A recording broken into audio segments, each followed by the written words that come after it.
संभल हिंसा मामले को लेकर के जिस जज साहब ने तत्कालीन सीओ अनुज चौधरी समेत तमाम 15-20 पुलिस कर्मियों को लेकर के एफआईआर करने का आदेश दिया था, उन जज साहब का तबादला हो गया। कल की खबर आप सभी तक पहुंच गई होगी कि किस तरीके से जज साहब ने इसी महीने की ठीक 13-14 तारीख को एक फैसला दिया था कि अनुज चौधरी को और उनके साथ जो इंस्पेक्टर हैं या फिर जो 15-20 पुलिसकर्मी थे उन सभी के खिलाफ एफआईआर होनी चाहिए, आदेश दिया गया था। ठीक कल के दिन खबर निकल कर आई एक हफ्ते के बाद कि उन जज साहब का तबादला संभल से सीधे सुल्तानपुर कर दिया गया। फिर अब खबर निकल कर आई है कि न सिर्फ उनका तबादला किया गया बल्कि उनके पद में भी जो है चेंजेस कर दिए गए, यानी उनको डिमोशन कर दिया गया है। यानी जिस पद पर थे उस पद से भी जो है उनके नीचे भेज दिया गया, उस पद से नीचे भेज दिया गया, यानी डिमोशन कर दिया गया है। और अब इस मामले को लेकर के कांग्रेस पार्टी ने पूरे सरकार को घेर लिया है। कांग्रेस पार्टी ने क्या कुछ कहा है वो तो मैं आपको बताऊंगा ही साथ सुप्रीम कोर्ट के माने जाने अधिवक्ता ने क्या कुछ कहा है वो भी सुनाऊंगा। और जरा गौर से सुनिएगा कि क्या कुछ होने जा रहा है और किस तरीके से लोगों का विश्वास अब उठता जा रहा है। सबसे पहले आप इस खबर के हेडलाइन को देखिए, उसके बाद कांग्रेस पार्टी ने क्या कुछ कहा है मैं आगे पढ़कर बताता हूं आपको। न्यूज 24 की खबर, संभल में सीजेएम विवांशु सुधीर का हुआ तबादला। संभल हिंसा मामले में विवांशु सुधीर ने दिया था सीओ अनुज चौधरी और अन्य पुलिसकर्मियों पर एफआईआर का आदेश। विवांशु सुधीर को सीनियर सिविल डिवीजन जज पद पर सुल्तान भेजा गया है। संभल में सीजेएम का तबादला, अनुज चौधरी पर एफआईआर का दिया था आदेश। यह खबर ऑलरेडी अब तक आप सभी तक पहुंच चुकी है। जब हमारे साथियों ने सुप्रीम कोर्ट के वकीलों से जब पूछा, जब आदेश दिया गया था तब यह पूछा गया था, तब सुप्रीम कोर्ट के वकील साहब ने कहा कि आप लिख कर ले लीजिएगा, आज नहीं तो कल इन जज साहब का तबादला जरूर होगा। और हुआ वही। सुनिएगा, वीडियो ऑलरेडी सुना चुका हूं लेकिन फिर से सुनिएगा। लेकिन उससे पहले जरा देखिए कि कांग्रेस पार्टी ने आज संभल मामले को लेकर क्या कुछ कहा है। और याद करिएगा कि राहुल गांधी, प्रियंका गांधी इसी संभल मामले को लेकर के जा रहे थे उन परिजनों से मिलने के लिए, लेकिन बीच सड़क पर ही दिल्ली के बॉर्डर पर ही उनको रोक दिया गया और उनको वापस लौटना पड़ा था दिल्ली। खैर, कांग्रेस पार्टी कह रही है भाजपा सरकार की तानाशाही, संभल हिंसा मामले में तत्कालीन सीओ अनुज चौधरी सहित अन्य पुलिसकर्मियों पर एफआईआर का आदेश देने वाले जज विवांशु सुधीर पर बीजेपी सरकार ने तबादला कर दिया है। विवांशु सुधीर का न सिर्फ ट्रांसफर किया गया बल्कि उन्हें अगली तैनाती में डिमोटिवेट भी कर दिया गया, यानी डिमोट कर दिया गया। इस मामले में चौंकाने वाली बात यह रही कि संभल के एसपी कृष्ण कुमार बिश्नोई ने जज के आदेश पर एफआईआर दर्ज करने को मना कर दिया था और आदेश को हाई कोर्ट में चुनौती देने की बात कही थी।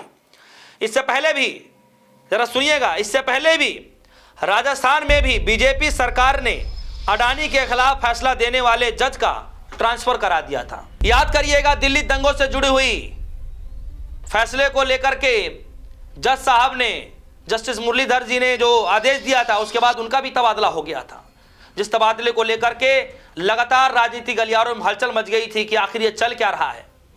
ऐसे तो जुडिशरी से लोगों का विश्वास उठ जाएगा।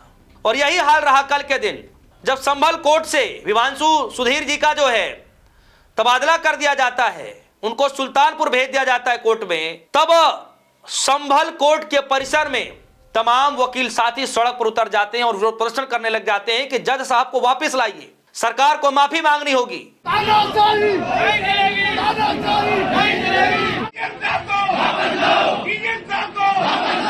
वो इसलिए कहा जा रहा था क्योंकि सरकार जो ये कर रही है, जो ये तबादले की राजनीति चल रही है, इससे आम लोगों के अंदर यह मैसेज आएगा कि भैया अब जो है न्यायपालिका से भी भरोसा उठ जाएगा, टूट सकता है।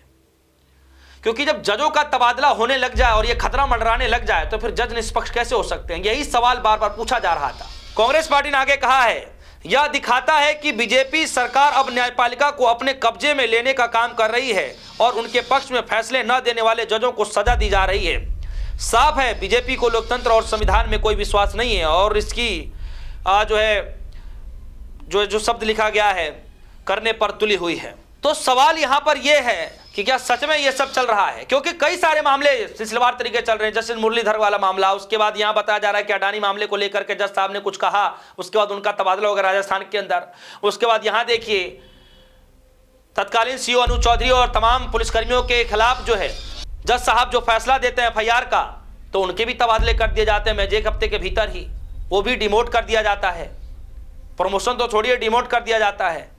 सुनिए सुप्रीम कोर्ट के माने जाने वकील अधिवक्ता क्या कुछ कह रहे हैं इस पूरे प्रकरण को लेकर, पूरे मामले को लेकर, जरा सुनिएगा।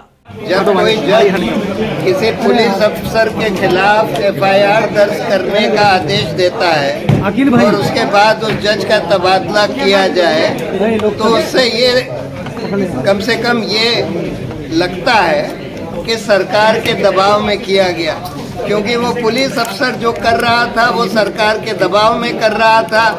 जज ने उसके खिलाफ एफआईआर दर्ज करने का ऑर्डर दिया, वो सरकार को अच्छा नहीं लगा, और अगर उसके बाद जज को ट्रांसफर कर दिया जाए तो उसका यही मतलब निकाला जाएगा कि न्यायपालिका भी आज सरकार के इन्फ्लुएंस में काम कर रही है। आपने ये कहा कि अपराध करना गुनाह, जैसे कोई भी अगर हेट करता है तो वो अपराध है, लेकिन अगर मुस्लिम के खिलाफ कोई भी नफरत फैलाता है तो उस पर कार्रवाई नहीं होती, या फिर अगर कार्रवाई होती है तो 2 दिन के बाद 3 दिन के बाद जमानत मिल जाती है। तो आप ये कैसे देखते हैं?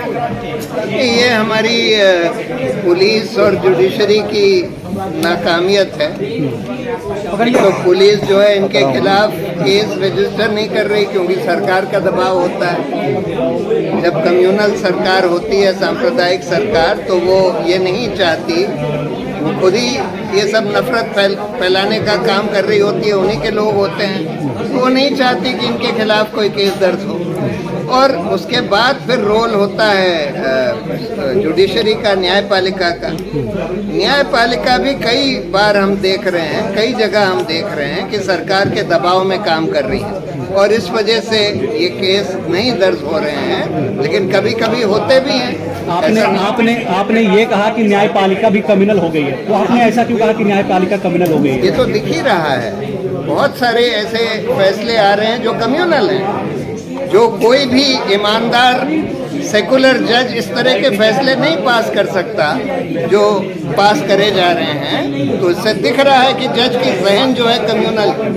तो क्या जो एफआईआर के आदेश दिए थे, क्या उस पर आगे की क्या लग रहा है आपको, कानूनी कार्रवाई हो सकेगी संभल नहीं, संभल में होएगी। मुझे लगता है कि अगर लोग अपनी आवाज उठाते रहें तो कई बार न्यायपालिका को भी, उनके जो सक्सीडिंग जज होंगे उस जज का तो ट्रांसफर कर दिया है, लेकिन आगे भी जो जज आएंगे उनको भी वो फैसला बरकरार। सर, यूपी के बरेली में 12 मुस्लिमों को निजी आवास में नमाज पढ़ने पर गिरफ्तार किया है, क्या कहना चाहते हैं? ये तो बिल्कुल बेहूदी बात है। नमाज पढ़ने पर गिरफ्तार कर लेते हैं आप, किसी भी मतलब किसी भी झूठे आधार पर आप लोगों को, मुसलमानों को गिरफ्तार कर रहे हैं, प्रताड़ित कर रहे हैं। ये पूरा भाजपा, आरएसएस और इन लोगों की पूरी सोची समझी साजिश है, कोशिश है। पुलिस वगैरह को इसी काम में इस्तेमाल किया गया है, और दुर्भाग्य की बात यह है कि मेन स्ट्रीम मीडिया भी यही काम काफी हद तक कर रही है। ठीक है sir, thank you sir, thank you. अरे भाई, तो दोस्तों सुना आपने किस तरीके से सुप्रीम कोर्ट के माने जाने वकील प्रशांत जी ने किस तरीके से संभल मामले को लेकर जो विवाकी अंदाज में कहा है। दूसरे तरफ सुप्रीम कोर्ट के जो अधिवक्ता बलराज मलिक है, उन्होंने पहले ही कह दिया था कि जज साहब ने जो आदेश दिया है उसके बाद उनका तबादला कर दिया जाएगा, और सच में 1 हफ्ते के बाद तबादला भी कर दिया गया। और इधर कांग्रेस पार्टी की एंट्री हो गई है कि भैया बार बार जो है यह बतलाने की कोशिश की जा रही है कि अगर हमारे पक्ष में फैसला नहीं आया तो हम तबादला करा देंगे।